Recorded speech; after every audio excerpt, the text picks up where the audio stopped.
طب ليه في ناس عندها الدوخة 10 ثواني بس، وفي ناس تفضل الدوخة معاها أسبوع؟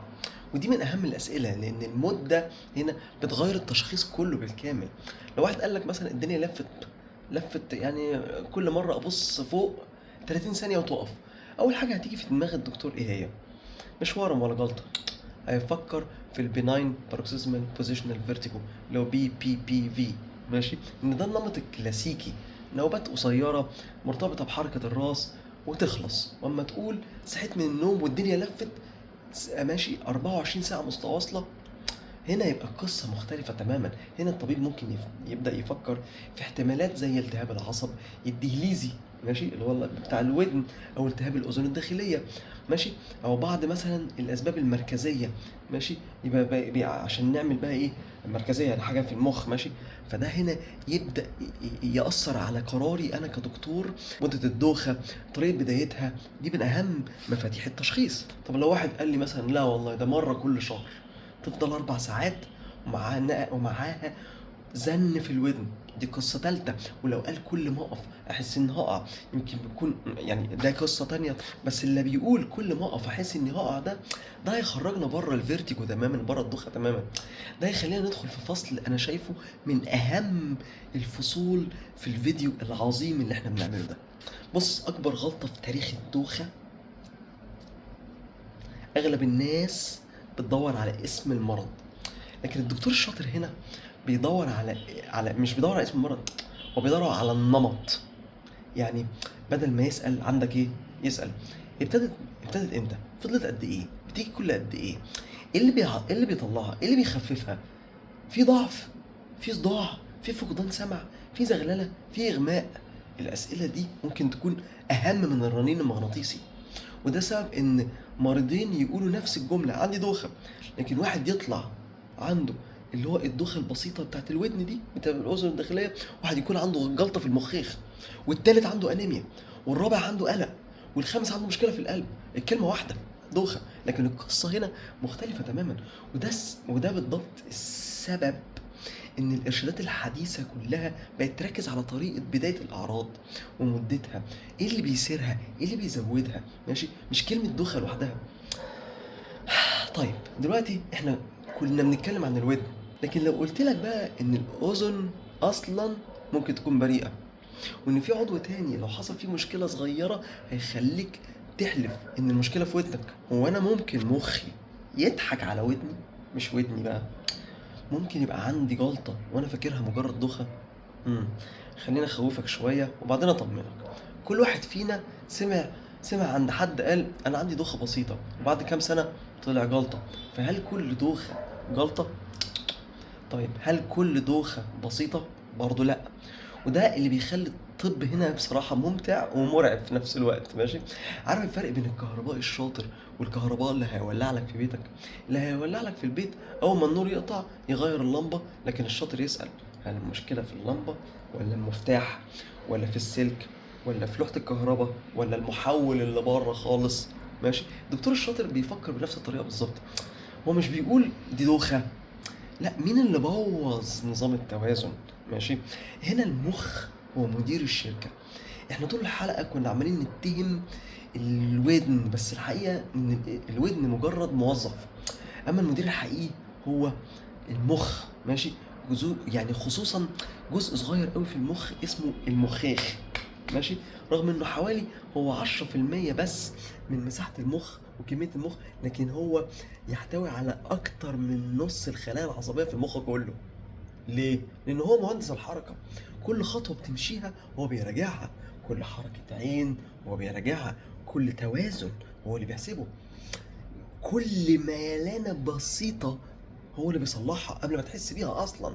يعني لو الودن قالت لفينا درجة، العين قالت لا، المخيخ هو القاضي، هو اللي هيحكم، فاهم؟ طب لو القاضي نفسه اتلخبط، ساعتها الدنيا كلها تتلخبط. طيب هتكلم في جلطة المخيخ. انا هقول لك معلومة يمكن اول مرة تسمعها، مش كل الجلطات بتعمل شلل، ولا عدم كلام، ولا وش بيتعوج والناس اللي ماشية كده وبتاع، ولا سقوط في نص الجسم. وفي جلطات كل اللي بتعمله ان هي تخليك حاسس ان الدنيا بتلف وبس، ودي اخطر نوع، لان المريض بيقول اكيد ودني، اهله يقول له هات لك دواء دوخه، هات البيتاسيرك، هات اللي مش عارف ايه، وساعات يتاخر للوصول للمستشفى. لكن في فرق مهم جدا، جلطه المخ غالبا مش هتكون مجرد نوبه 20 ثانيه لما تبص فوق، بتكون الدوخه مستمره وشديده، ويمكن صاحبها يقول عندي عدم قدره على المشي، ترنح شديد، ازدواج في الرؤيه. ماشي، انا شايف الدنيا اتنين: كلام متلخبط، صعوبة في البلع، ضعف وتنميل، صداع جديد وشديد، وألم شديد في الرقبة، خاصة بعد إصابة أو تمزق في أحد الشرايين. فاهم؟ أي عرض من دول تخلي التفكير يتغير تماما، وده سبب إن الإرشادات الحديثة تعتبر إن وجود علامة عصبية مصاحبة، ماشي، أو عدم قدرة على المشي مع الدوخة بشكل طبيعي من الإشارات اللي احتمال وجود سبب، يعني يكون وجود جلطة مركزية. ماشي، مش مجرد بس إن أنا عندي حاجة في الودن. عايزك تحفظ الجملة دي كويس، إن أخطر حاجة في الجلطة إنها أوقات بتمثل إنها مشكلة في الودن. بس اللي عايز اطمنهولك ان يعني دي من الحالات النادرة قوي قوي قوي، وان شاء الله انت مش منهم يعني. ماشي، عشان ما اخوفكش، تعال بقى احكي لك حاجة غريبة قوي. هو في مرض يعمل لي دوخة من غير صداع؟ بص، دي هتصدم ناس كتير قوي. لو سألت اي حد الصداع النصفي بيعمل ايه هيقول لك وجع في الدماغ، تمام. لكن في نوع اسمه vestibular migraine. يعني ايه؟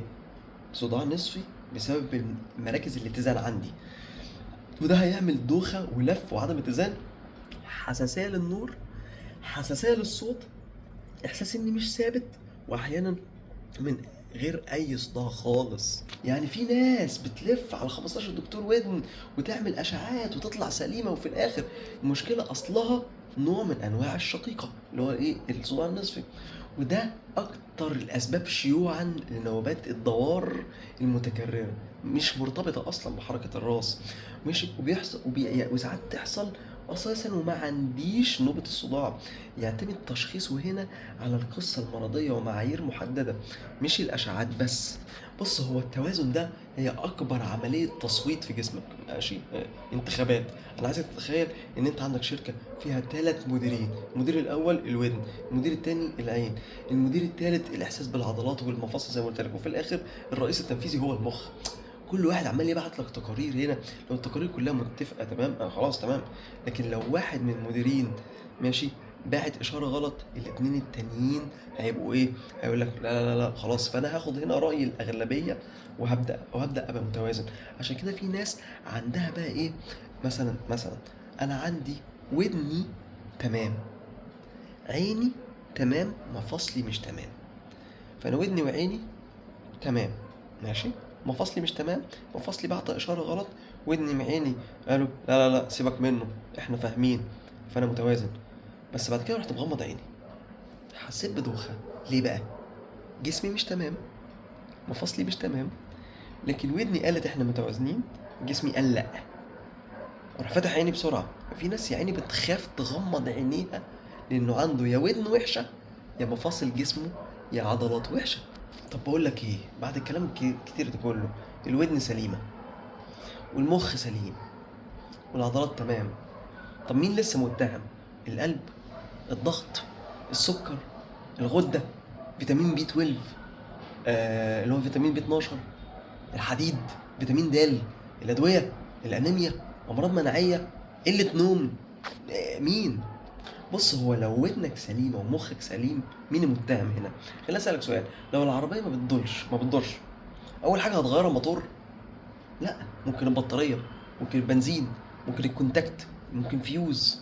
والجسم نفس الفكرة، أول ما تدوخ تفكر في الودن، ماشي. لكن الحقيقة إن الودن دي مجرد واحد من المتهمين، في متهمين كتير وأحيانا بيبقوا أبعد ناس عن الشبهة.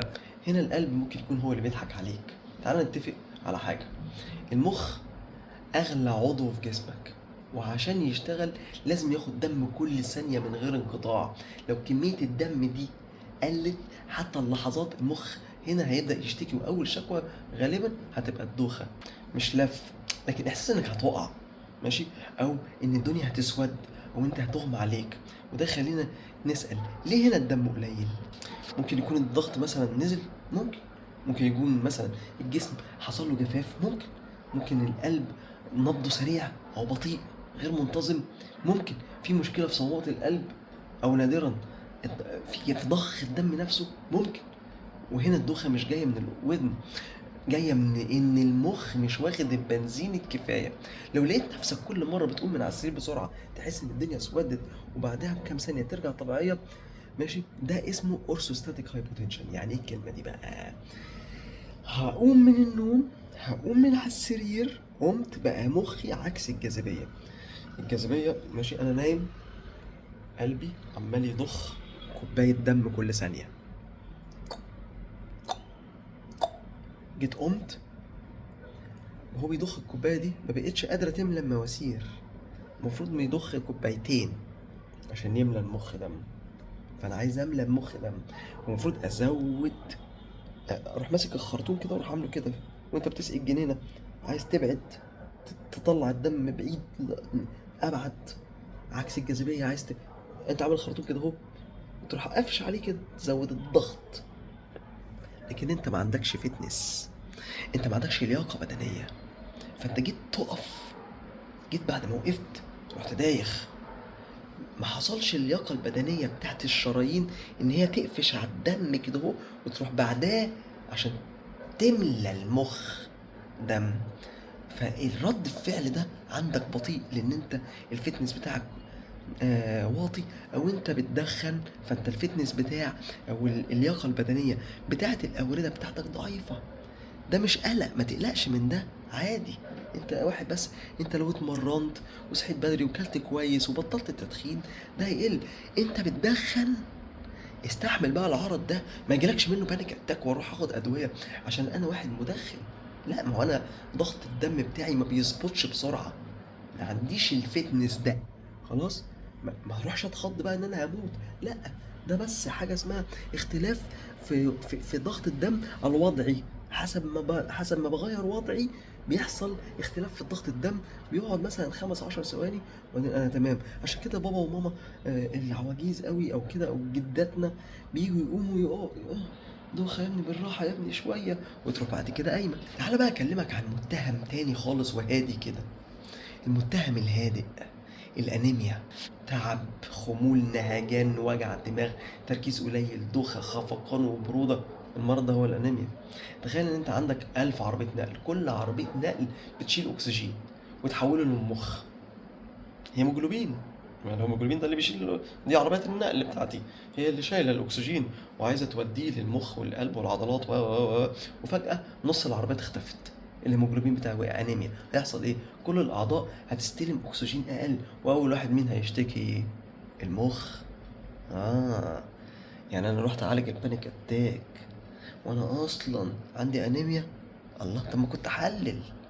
طب انا ممكن مخزون الحديد، يعني انا ممكن الهيموجلوبين بتاعي كويس بس الفيرتين مخزونه قليل، فانا ممكن يجيلي اعراض زي الانيميا، ومنها الدوخة. طب انا حللت صورة دم كاملة وطلعت في السي بي سي ان الهيموجلوبين بتاعي كويس. حلل الفيرتين لو اقل من 50 هيجيب لك الدوخة.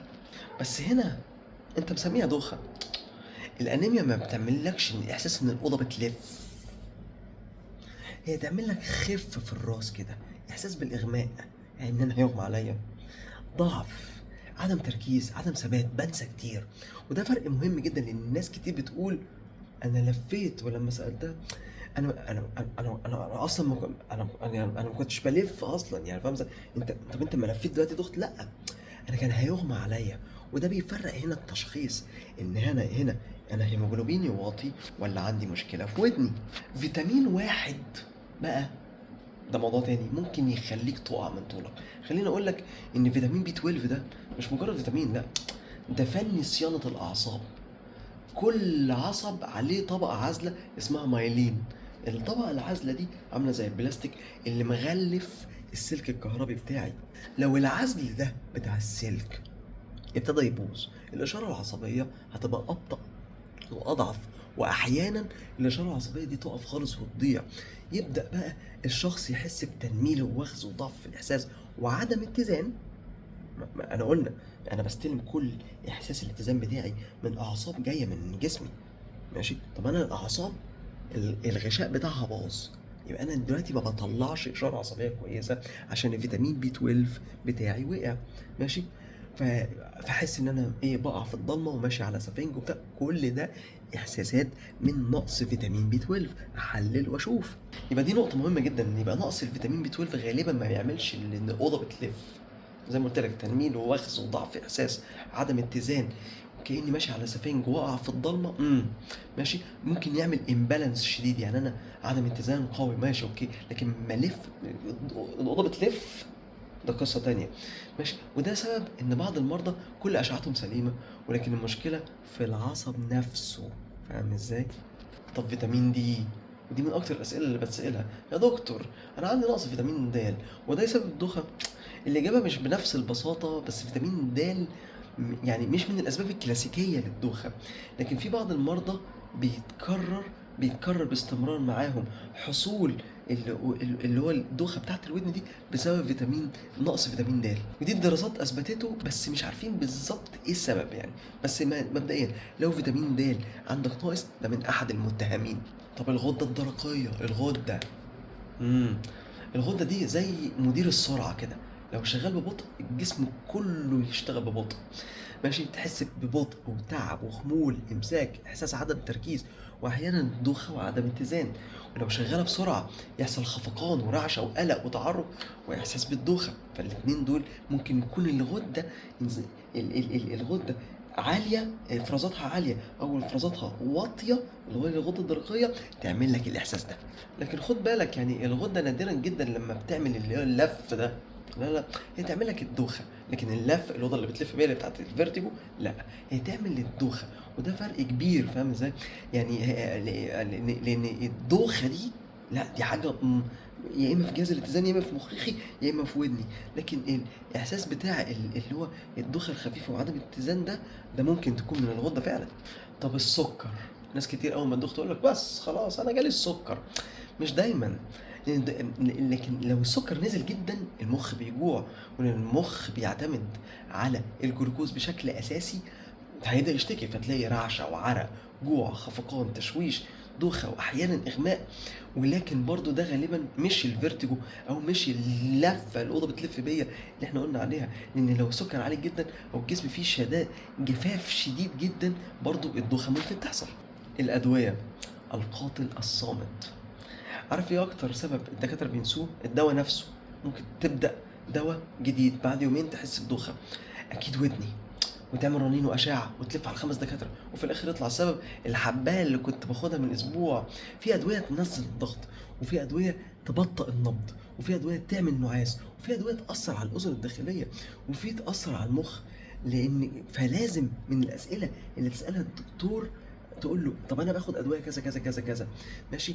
فممكن الادويه تكون مؤثره عليا. لحد دلوقتي احنا اتكلمنا في الودن والمخ والقلب والانيميا وفيتامين بي وفيتامين د والغده والسكر والادويه، لكن ما اتكلمناش عن اخطر جزء في القصه.